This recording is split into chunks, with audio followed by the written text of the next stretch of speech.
നമസ്കാരം. നമ്മൾ ഇന്ന് വളരെ കൗതുകകരമായ ഒരു പ്രപ്പോസലിന്റെ വിശകലനത്തിലേക്കാണ് കടക്കുന്നത്. സാധാരണയായി ഒരു വികസനം വരുമ്പോൾ, പ്രത്യേകിച്ച് പുതിയ റോഡൊക്കെ വരുമ്പോൾ എന്താണ് സംഭവിക്കുക? ഭൂമി ഏറ്റെടുക്കും, അല്ലേ? എന്നാൽ സിംഗപ്പൂർ, ജപ്പാൻ പോലുള്ള രാജ്യങ്ങളിൽ ഭൂമിയെ വെറുമൊരു ഏറ്റെടുക്കൽ വസ്തുവായിട്ടല്ല, മറിച്ച് ഭാവിയിലേക്കുള്ള വലിയൊരു സാമ്പത്തിക സ്രോതസ്സായിട്ടാണ് കാണുന്നത്. അത്തരമൊരു ആശയം കേരളത്തിൽ വന്നാലോ? അതാണ് നമ്മളിന്ന് പരിശോധിക്കുന്നത്. കേരള ഇന്റലിജന്റ് കോറിഡോർ കോർപ്പറേഷൻ അഥവാ KICC മുന്നോട്ട് വയ്ക്കുന്ന ലാൻഡ് പാർട്ട്ണർ കോറിഡോർ മോഡൽ. ശരിക്കും നിങ്ങളൊന്ന് ആലോചിച്ചു നോക്കൂ. ഒരു വലിയ റോഡ് വികസനത്തിനായി നിങ്ങൾ നിങ്ങളുടെ ഭൂമി വിട്ടു നൽകുമ്പോൾ, നിങ്ങളെ അവിടെ നിന്ന് ഒഴിപ്പിച്ച് കുറച്ച് കാശും തന്ന് പറഞ്ഞയക്കുന്നതിനു പകരം ആ റോഡിൽ നിന്ന് ഭാവിയിലുണ്ടാകുന്ന വരുമാനത്തിന്റെ ഒരു വലിയ ഷെയർ ഹോൾഡറായി നിങ്ങളുടെ കുടുംബം മാറിയാലോ? അതെ, പരമ്പരാഗതമായ ഭൂമി ഏറ്റെടുക്കൽ രീതികളെ അപ്പാടെ പൊളിച്ചെടുത്തുന്ന ഒരു കിടിലൻ ചോദ്യമാണിത്. അപ്പോൾ എന്തൊക്കെയാണ് ഇതിന്റെ പ്രധാന ഹൈലൈറ്റുകൾ എന്ന് നമുക്ക് നോക്കാം. പ്രധാനമായും 5 കാര്യങ്ങളിലൂടെയാണ് ഈ പ്രപ്പോസൽ കടന്നുപോകുന്നത്. ഈ കാഴ്ചപ്പാടിലെ മാറ്റം, ജനകീയ പങ്കാളിത്തവും ഓഹരിയും, പിന്നെ ഗ്രാമങ്ങൾ നഗരങ്ങളാകുന്നതെങ്ങനെയാണ്, യുവാക്കളുടെ നൈപുണ്യ വികസനം, അവസാനമായി AI കോറിഡോർ എന്ന ആ വലിയ ഭാവിദർശനം. നമുക്ക് നേരിട്ട് വിഷയത്തിലേക്ക് കടക്കാം. ഇതിലെ ഒന്നാമതേ കാര്യം ഈയൊരു പാരാഡിഗം ഷിഫ്റ്റ് അഥവാ കാഴ്ചപ്പാടിലെ മാറ്റമാണ്.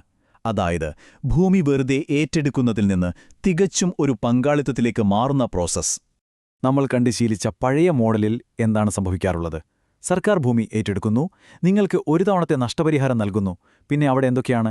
കേസുകൾ, പ്രതിഷേധങ്ങൾ, ജനങ്ങളുടെ വല്ലാത്തൊരു ഭയം, പിന്നെ പ്രൊജക്റ്റ് തീരാനുള്ള വലിയ കാലതാമസം. ഇതിനൊക്കെ പകരമായി ഈ പുതിയ മാതൃക പൂർണ്ണമായും ജനകീയ പങ്കാളിത്തം, അതായത് PPP അടിസ്ഥാനമാക്കിയുള്ളതാണ്. ഇവിടെ ഭൂവുടമകൾ കോറിഡോറിന്റെ വെറും കാഴ്ചക്കാരല്ല, മറിച്ച് ഷെയർ ഹോൾഡർമാരായി മാറുകയാണ്. ഒറ്റത്തവണ കിട്ടുന്ന പണമല്ല, ജീവിതകാലം മുഴുവൻ കിട്ടുന്ന ഒരു ദീർഘകാല വരുമാനമാണ് ഇതിലൂടെ ലക്ഷ്യമിടുന്നത്. ഇനി രണ്ടാമത്തെ കാര്യം നോക്കാം. പങ്കാളിത്തവും ഓഹരിയും. ഈ ജനകീയ പങ്കാളിത്തം അഥവാ PPP എങ്ങനെയാണ് ഇതിന്റെ ഒരു സാമ്പത്തിക എഞ്ചിനായി മാറുന്നത് എന്ന് നോക്കാം. ലാൻഡ് ആസ് ഇക്വിറ്റി അഥവാ ഭൂമിയെ ഒരു ഓഹരിയായി കാണുന്ന ആശയമാണിത്. പോളിസി ഭാഷയിലൊക്കെ ഇതിനെ ജനറേഷണൽ ഇക്വിറ്റി പാർട്ടിസിപ്പേഷൻ എന്നു പറയും. നമ്മൾ സാധാരണ ഭാഷയിൽ പറയുന്ന കുട്ടിച്ചേർക്കൽ. അതായത് ഒരു കുടുംബം ഭൂമി നൽകുമ്പോൾ അവർക്ക് മാത്രമല്ല, അവരുടെ മക്കൾക്കും വരും തലമുറകൾക്കും കൂടെ ഈ കോറിഡോറിൽ നിന്ന് ലാഭവിഹിതം ലഭിക്കുന്ന ഒരു സ്ഥിരമായ അവകാശം ഈ പ്രപ്പോസൽ ഉറപ്പാക്കുന്നുണ്ട്. കേൾക്കുമ്പോൾ തന്നെ വളരെ വ്യത്യസ്തമായൊരു ഐഡിയ ആണല്ലേ? ഇത് കുറച്ചുകൂടി ലളിതമായി മനസ്സിലാക്കാൻ ഒരു ഉദാഹരണം നോക്കാം. ഒരു കുടുംബം 1 ഏക്കർ ഭൂമി നൽകുന്നു എന്ന് വിചാരിക്കുക. അവർക്ക് എന്തൊക്കെയായിരിക്കും തിരികെ കിട്ടുക? ഒരു വശത്ത് അവർക്ക് വികസിപ്പിച്ചെടുത്ത കമേഴ്ഷ്യൽ പ്ലോട്ടുകൾ, കോറിഡോറിന്റെ ഷെയറുകൾ എന്നിവയൊക്കെ ആസ്തിയായി ലഭിക്കും.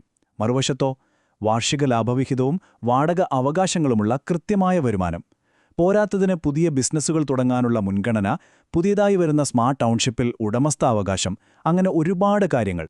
ഒപ്പം ഈ പദ്ധതിയിൽ പങ്കെടുക്കുന്ന ഓരോ കുടുംബത്തിനും ഒരു കോറിഡോർ സിറ്റിസൺ ഷെയർ ID നൽകാനും ഈ രേഖകൾ നിർദ്ദേശിക്കുന്നുണ്ട്. ഈ ഒരു ഐഡിയ ഉള്ളതുകൊണ്ട് അവർക്ക് കിട്ടുന്ന ഗുണങ്ങൾ എന്തൊക്കെയാണെന്നറിയാമോ? സ്ഥിരമായ വരുമാനം, വിദ്യാഭ്യാസ കോട്ടകൾ, നൈപുണ്യ വികസനത്തിന് അഥവാ സ്കിൽ ട്രെയിനിങ്ങിന് ലഭിക്കുന്ന മുൻഗണന, പിന്നെ യാത്രാ ആനുകൂല്യങ്ങൾ. ചുരുക്കത്തിൽ പറഞ്ഞാൽ ഭൂവുടമകൾ ഇതോടെ വികസനത്തിന്റെ സ്ഥിരം ഓഹരി ഉടമകളായി മാറുകയാണ്.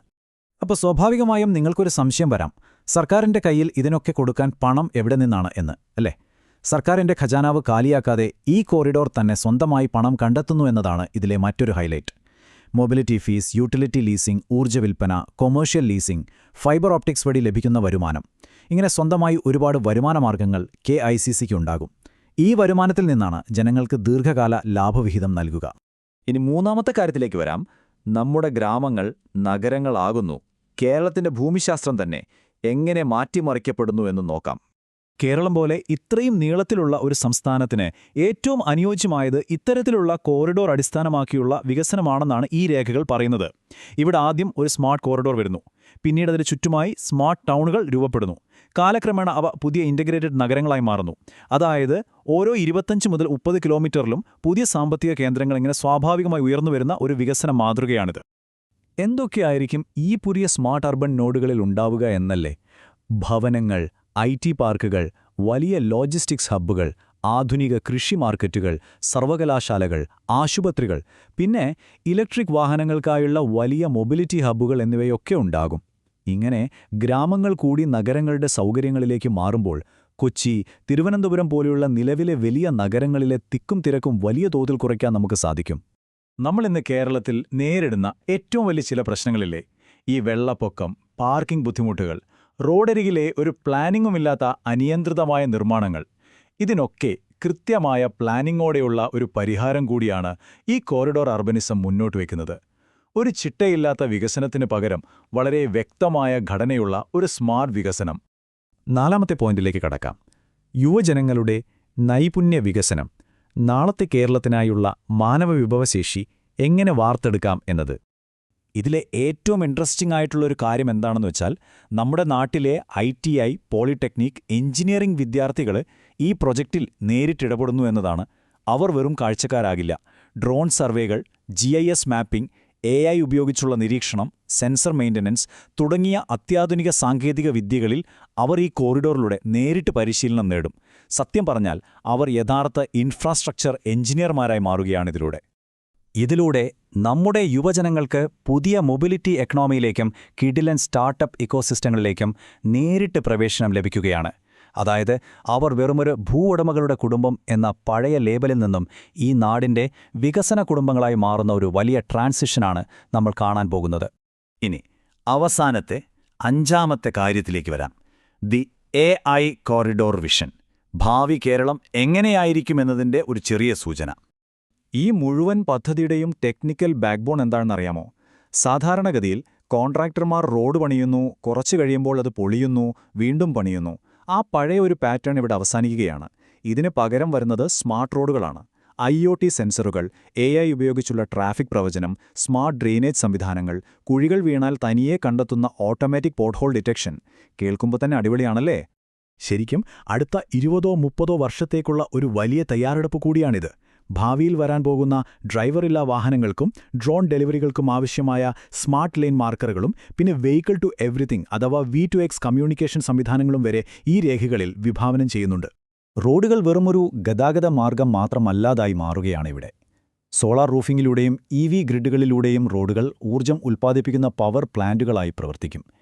അതോടൊപ്പം തന്നെ വെള്ളപ്പൊക്കം തടയുന്ന കനാലുകളും മഴവെള്ളം ഭൂമിയിലേക്ക് ഇറങ്ങാനുള്ള റീചാർജ് പിറ്റുകളും ഉൾപ്പെടുത്തി കാലാവസ്ഥ സംരക്ഷണ സംവിധാനങ്ങളായും ഇവ മാറും എന്നതാണ് ഇതിലെ ഏറ്റവും ശ്രദ്ധേയമായ മറ്റൊരു കാര്യം. ഇതൊരു പക്ഷേ കേരളം 2075 എന്ന് നമുക്ക് വിശേഷിപ്പിക്കാവുന്ന വലിയൊരു ദർശനമാണ്. റോഡുകൾ ഊർജ്ജം ഉൽപ്പാദിപ്പിക്കുന്നു, വാഹനങ്ങൾ റോഡുമായി നേരിട്ട് ആശയവിനിമയം നടത്തുന്നു, വെള്ളപ്പൊക്കം കൃത്യമായി നിയന്ത്രിക്കപ്പെടുന്നു. ഇതിനെല്ലാം ഉപരി സാധാരണ ജനങ്ങൾ വികസനത്തിന്റെ നേരിട്ടുള്ള ഷെയർഹോൾഡർമാരാകുന്നു. ഈ പ്രൊപ്പോസൽ മുന്നോട്ട് വയ്ക്കുന്നത് അത്തരമൊരു ഭാവിയാണ്. ഈ റിപ്പോർട്ടിലെ വളരെ പവർഫുള്ളായ ഒരു വാചകം എനിക്ക് ഏറെ ഇഷ്ടപ്പെട്ടു. അതിങ്ങനെയാണ്: റോഡിന് ഭൂമി നൽകിയവർ നഷ്ടപ്പെട്ടവരല്ല, ഭാവിയിലെ കേരളത്തിന്റെ സഹസ്ഥാപകരാണ്. ജനങ്ങളുടെ മനോഭാവത്തിൽ തന്നെ ഉണ്ടാകേണ്ട വലിയൊരു മാറ്റത്തെയാണ് ഇത് വളരെ വ്യക്തമായി സൂചിപ്പിക്കുന്നത്. അതുപോലെ തന്നെ ഈ പ്രൊപ്പോസൽ റോഡ് എന്ന സങ്കല്പത്തെ തന്നെ പുനർനിർവചിക്കുന്നത് നോക്കൂ. റോഡ് എന്നതിനി വെറും ടാറല്ല, അത് ഡേറ്റയാണ്, ഊർജ്ജമാണ്, ജലമാണ്, സാമ്പത്തിക വ്യവസ്ഥയാണ്, ഭാവിയിലെ കേരളത്തിന്റെ നാഡീവ്യൂഹമാണ്. എത്ര മനോഹരമായാണത് പറഞ്ഞിരിക്കുന്നത്. അപ്പോൾ ഈ വിശകലനം നമ്മോട് ചോദിക്കുന്ന വളരെ പ്രസക്തമായ ഒരു ചോദ്യത്തിൽ നമുക്ക് അവസാനിപ്പിക്കാം. ഭൂമി ഏറ്റെടുക്കുന്ന ആ പഴയ രീതികൾ അവസാനിപ്പിച്ച് നമ്മുടെ ഭാവിക്കായി ജനങ്ങളുമായി ഒരു പുതിയ പങ്കാളിത്തമുണ്ടാക്കാൻ നമ്മൾ തയ്യാറാണോ? പുതിയൊരു ഇൻഫ്രാസ്ട്രക്ചർ സംസ്കാരത്തെക്കുറിച്ചുള്ള ഈ ആശയങ്ങൾ തീർച്ചയായും വലിയ ചർച്ചകൾ അർഹിക്കുന്നുണ്ട്. ഈയൊരു വിഷയം നിങ്ങൾക്ക് കൃത്യമായി മനസ്സിലായെന്ന് കരുതുന്നു. വീണ്ടും കാണാം. നന്ദി.